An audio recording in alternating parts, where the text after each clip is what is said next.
أنا لقيت الحل السحري اللي لو جبته في سفريتك هتكون أسهل بكتير، وهي الشنطة السحرية دي. تعالَ هاوريكم مميزاتها عشان بجد اختراع. أول حاجة هاقدر أشحن تليفوني من برّه كده، مش هامشي بشاحن أو الجو ده لإنها فيه USB. تاني حاجة إنها فيها في الضهر كده مكان للcoffee mug بتاعِك، بحيث إن أنتِ لو حبيتِ تشربي قهوة ما تلخميش إيدِك.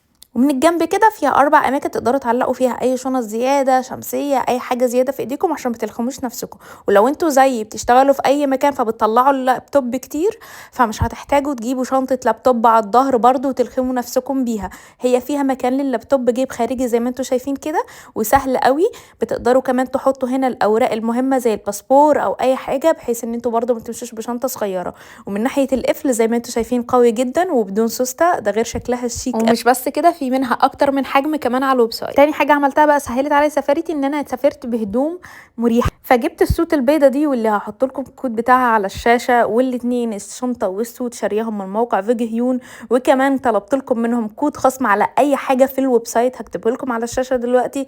استخدموه هيديكم خصم كبير على أي حاجة عندهم.